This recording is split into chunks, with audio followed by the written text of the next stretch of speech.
नमस्कार दोस्तों, स्वागत है आपका हमारे YouTube चैनल बिंदास पढ़ाई में। तो आज हम हैं part second government budget and the economy chapter के, जिसमें हम आज पढ़ेंगे बजट रिसिप्ट के बारे में कि गवर्नमेंट को कहां कहां से पैसा मिलता है। ठीक है, पैसे मिलने को हमने पहले ही देख लिया था कि मिलने को बोलते हैं रिसिप्ट और खर्च करने को बोलते हैं एक्सपेंडिचर। तो पहले पैसा कहां कहां से मिलता है उसके बारे में जानते हैं। सबसे दो पार्ट होते हैं बजट रिसिप्ट के, पहला होता है रेवेन्यू रिसिप्ट और दूसरा होता है कैपिटल रिसिप्ट। रेवेन्यू रिसिप्ट से स्टार्ट करते हैं। रेवेन्यू का मतलब ये होता है रेवेन्यू कि यहां पे सबसे पहला पॉइंट देख लीजिए, these receipt do not create liability for the government, and दूसरा ये है कि these receipt do not create any reduction in asset.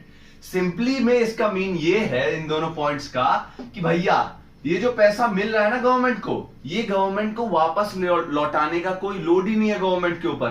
Free फोकट का पैसा है, लोग दे रहे हैं गवर्नमेंट को पैसा और फ्री फोकट में गवर्नमेंट को पैसा मिल रहा है। इसको ना कभी वापस लौटाने का टेंशन है दिमाग के ऊपर गवर्नमेंट के, ना ये टेंशन है कि भैया इसके ऊपर इंटरेस्ट भी चार्ज होगा। जब लौटाना ही नहीं है तो इंटरेस्ट क्या चार्ज होगा। ठीक है, तो इसमें नो टेंशन, नो टेंशन, याद रख लीजिएगा इसको, नो टेंशन के नाम से। इसमें कोई टेंशन नहीं रहता है गवर्नमेंट को भैया वापस भी लौटाना है या फिर इसके ऊपर हमारे एसेट में रिडक्शन होगा। हमारे पास जो एसेट है उसमें कोई रिडक्शन नहीं होगा इसके इस पैसे को मिलने से, या फिर लायबिलिटी क्रिएट नहीं होगी। ठीक है, कोई यहां पे टेंशन लेने की बात ही नहीं है इस पैसे के लिए। ये फ्री फोकट का पैसा आ रहा है। रेवेन्यू रिसिप्ट में जितना भी पैसा मिलता है गवर्नमेंट को वो फ्री फोकट का मिलता है।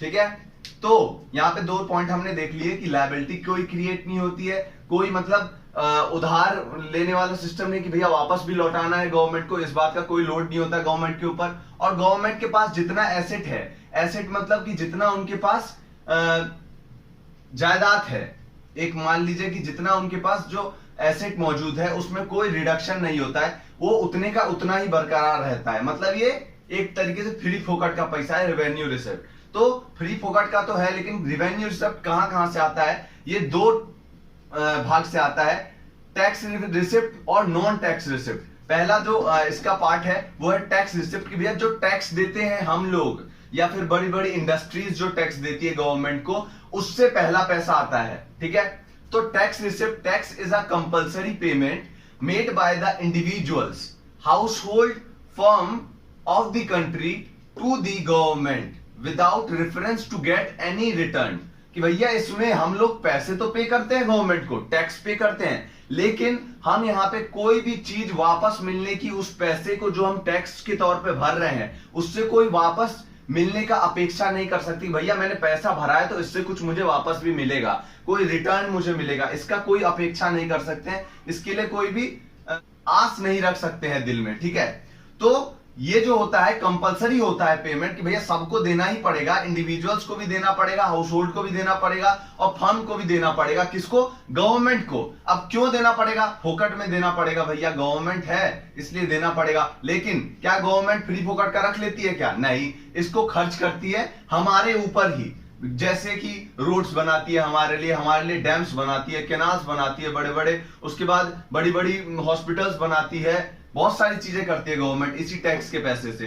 तो ये टैक्स रिसिप्ट में भी दो भाग हैं जहां जहां से पैसे मिलते हैं गवर्नमेंट को। पहला क्या है? डायरेक्ट टैक्स के द्वारा, कि भैया जो डायरेक्ट टैक्स चार्ज करती है गवर्नमेंट। डायरेक्ट टैक्स कैसे चार्ज करती है?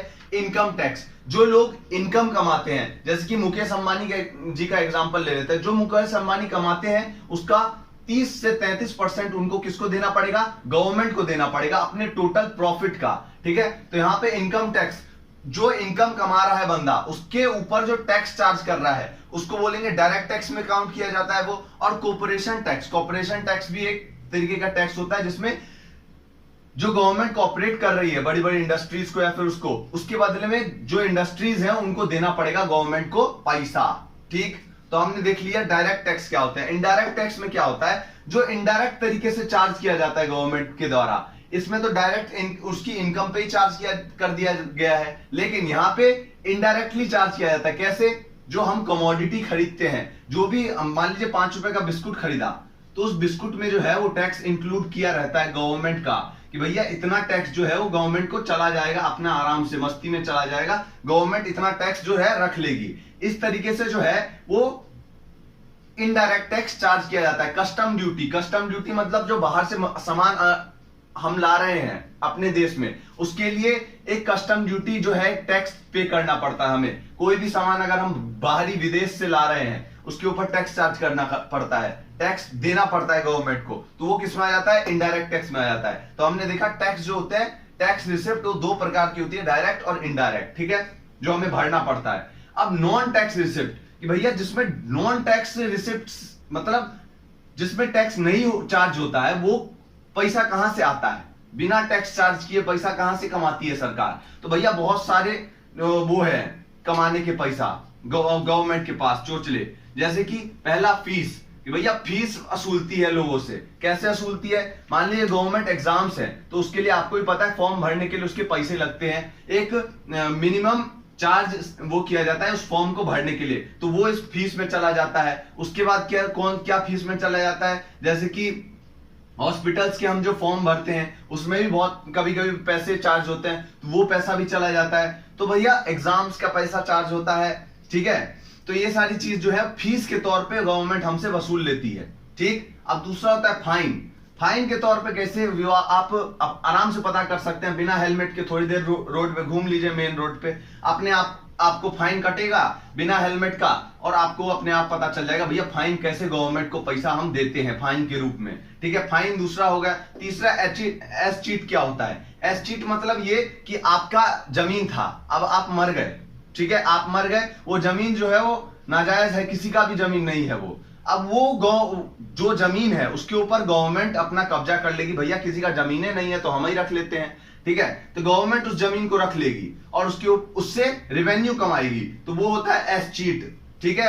अब चौथा होता है income from public enterprises. Income from public enterprises मतलब जो पब्लिक कंपनीज हैं, जो गवर्नमेंट कंपनीज हैं, जैसे कि रेलवे हो गया, उसके बाद एयर इंडिया हो गया, और उसके बाद क्या होता है रेल, भेल और सेल, ये जितनी भी कंपनीज हैं वो सारी जो है पब्लिक एंटरप्राइजेस हैं। तो उससे जो प्रॉफिट कमाती है, उससे जो इनकम जनरेट करती है, वो पैसा भी तो गवर्नमेंट के पास ही जाता है। क्यों, क्योंकि भैया गवर्नमेंट कंपनीज हैं तो पैसा तो जो प्रॉफिट होगा वो गवर्नमेंट के पास ही जाएगा ना, तो भैया उससे भी गवर्नमेंट को इनकम होता है। अब चौथा क्या है, ग्रांट्स एंड डोनेशन। अब इसके बारे में आपको सबसे बढ़िया एग्जांपल क्या है कि भैया अभी जो PM cares fund, Covid time में जो पीएम केयर्स फंड हुआ था, वो इसी का एग्जांपल है कि भैया सबने उसमें पैसा जमा करवाया। अब वो क्या किया, डोनेशन जमा कराया लोगों ने कि भैया गरीब से गरीब लोगों का इससे सहायता हो जाए, ठीक है। ग्रांट्स और डोनेशन पांचवा है जहां से पैसा मिलता है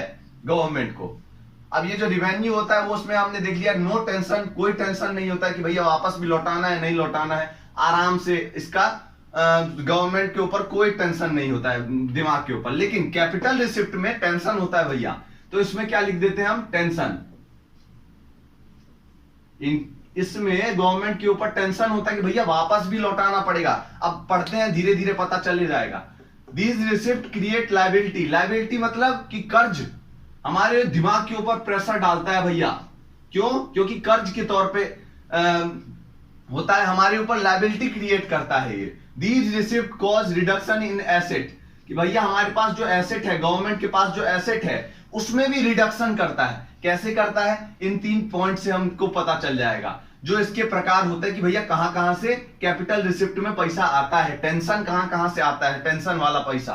तो recovery of loans, recovery of loan, तो भैया लोन फोकट का तो नहीं है ना, हम पैसा जो वसूल रहे हैं, मान लीजिए गवर्नमेंट ने, सेंट्रल गवर्नमेंट ने स्टेट गवर्नमेंट को पैसा बांट दिया, कब, जब उसके आपदा आई स्टेट में, कि भैया भूस्खलन हो गया या फिर बाढ़ आ गई किसी स्टेट में, तो सेंट्रल गवर्नमेंट ने स्टेट गवर्नमेंट को पैसा दिया।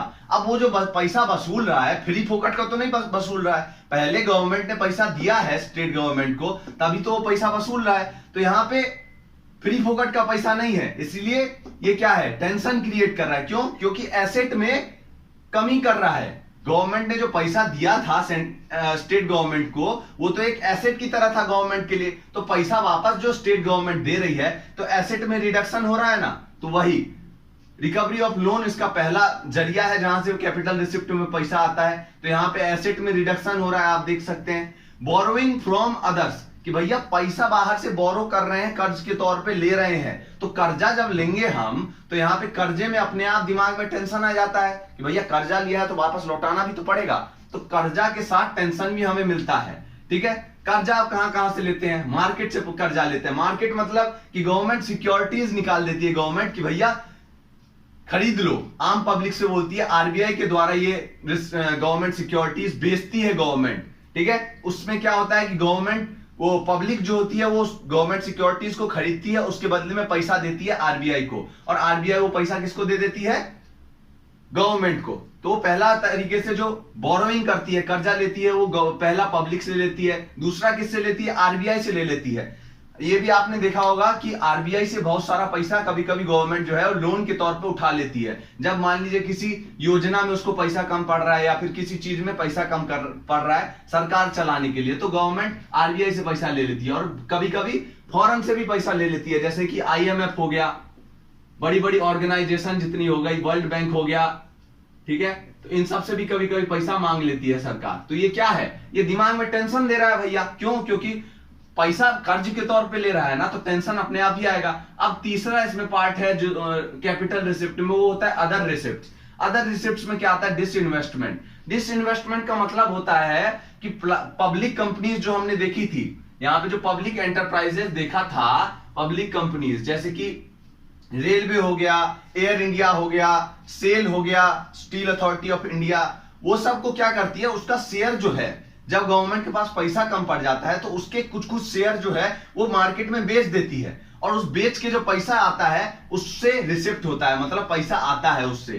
तो वो पैसा क्या फ्री फोकट का है? नहीं भाई, अपना जो एसेट है उसको बेच रही है गवर्नमेंट। वो पूरा तो गवर्नमेंट का था, अब पैसा का कम ही हुआ तो गवर्नमेंट ने बेच दिया उसका शेयर्स बेच रही है, मतलब एसेट में रिडक्शन कर रही है अपने।